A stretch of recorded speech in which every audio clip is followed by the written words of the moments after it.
Anda kembali menyaksikan Kompas Petang bersama saya Masister Tarigan. Saudara, dalam diskusi dengan pemimpin redaksi di Hambalang, Presiden Prabowo juga bicara soal kritik mahasiswa per pemerintah lewat demonstrasi dan kritikan atas undang-undang TNI yang baru. Masalah demo adalah biasa. Dalam negara sebesar kita, kan kita sudah sepakat berdemokrasi. Orang berdemo itu dijamin oleh Undang-Undang Dasar. Hak berkumpul, hak berserikat dan sebagainya. Jadi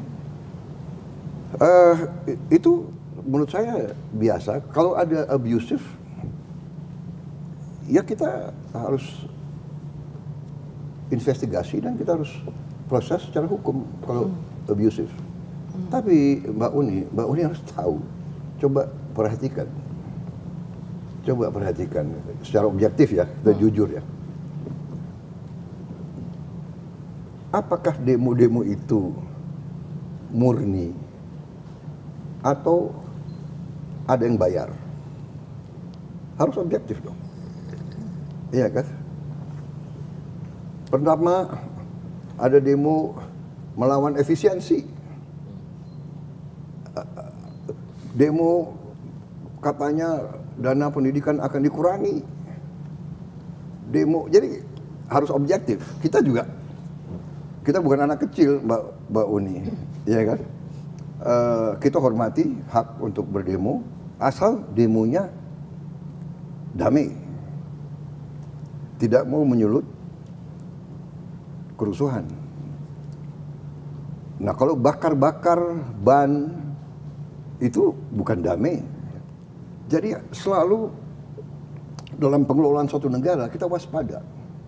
Apakah ada kelompok-kelompok atau kekuatan-kekuatan asing yang ingin adu domba? Ini berlaku lazim. Data-data keluar sekarang. Pemerintah Trump membubarkan USAID. Dan di situ ketemu bukti-bukti bahwa USAID membiayai banyak LSM di mana-mana. Bahkan ini kan keluar semua. It's public knowledge, Mbak Uni. Yeah. Jadi saya mengajak kita berpikir dengan jernih, ya kan? Demo itu hak, tapi juga kalau demo dibuat untuk menimbulkan kekacauan dan kerusuhan, ini menurut saya adalah melawan kepentingan nasional dan melawan kepentingan rakyat. Demo kenapa? Bisa di London, di Amerika, di mana demo nggak usah merusak pagar, nggak usah merusak stasiun bis, terminal bis. Ini kan uang rakyat. Boleh demo di kampus, tapi jangan merusak fakultas.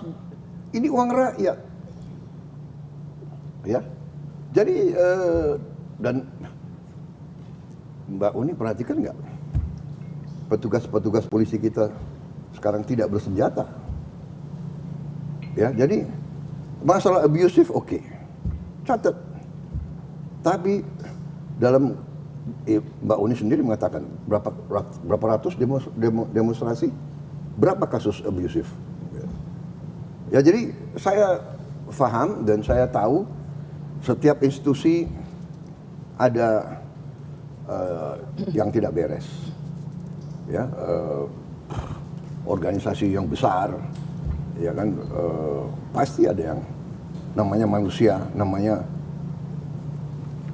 kadang-kadang anak muda, emosi, panas dan sebagainya. Tapi nggak ada niat dari pemerintah untuk menekan, nggak ada. Untuk apa? Kita mau kerja untuk rakyat. Tentang soal kenapa kok RUU TNI ini begitu dipercepat? RUU TNI dipercepat karena kita mengalami suatu fenomena dalam beberapa tahun itu. Ya. Panglima TNI 1 tahun ganti, Kasat 1 tahun ganti, karena usianya habis. Waktu dia untuk kariernya, begitu mau dipakai, usia habis. Di mana kita bisa punya suatu organisasi yang pemimpinnya ganti tiap tahun. Nah di situ saya sebetulnya mengatakan, saya bilang ini kalau tidak ini berapa jenderal kita harus kita ganti sekarang. Jadi saya mohon kalau bisa inti daripada RUU TNI ini sebetulnya hanya memperpanjang usia pensiun beberapa perwira tinggi. Gak ada niat TNI mau duifungsi lagi, come on, ya kan? Nonsense itu saya katakan, tidak ada niat TNI ya keluar dari politik. Coba buka sejarah, di mana TNI keluar dari politik dalam sekian puluh tahun berapa? Ya waktu kejadian duifungsi ABRI itu, ya memang Bung Karno yang ajak ABRI masuk karena kondisi Indonesia diserang, diganggu, PRI di Permesta, DITI, RMS. Akhirnya Presiden waktu itu Bung Karno mengatakan darurat perang. Kita jangan lihat kondisi sekarang, kita lihat kondisi tahun 50-an gitu. Iya kan? Saya masih ingat, saya masih anak kecil. Dari Jakarta mau ke Puncak lewat Bogor, dihentikan di tengah jalan. Di jalan ke Puncak itu DI rambut gondrong di pinggir jalan. Dihentikan. Ya mereka minta makan, minta ini. Jadi kondisi zaman berbeda-beda. Ya. Jadi menurut saya undang-undang TNI itu is a non-issue. Tidak ada niat. Semua pejabat tentara yang akan masuk jabatan-jabatan sipil pensiun dini. Hanya ada beberapa lembaga yang memang diizinkan. 14 itu. Intelligence, bencana alam, Basarnas, dari dulu kan ini hanya mengformalkan. Kemudian apa ya katanya kejaksaan, kenapa? Ya kejaksaan ada jaksa apa pidana militer. Kemudian hakim agung, ada hakim agung ya kan? Kamar militer, dan kalau dilihat semua itu ada reasoningnya. Jadi menurut saya is non issue, itu rakyat juga tahu kok bahwa. Tapi transparansi proses pembahasannya juga akan dipersoalkan. Itu yang memicu demo sebetulnya Pak.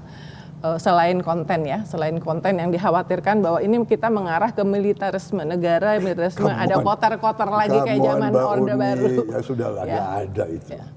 Okay. Gak ada militerisme apa, ya kan? Militerisme apa? Kenapa orang nggak ribut kalau Thailand itu kudeta berkali-kali kok? Kenapa nggak? Anda ngerti nggak ada itu?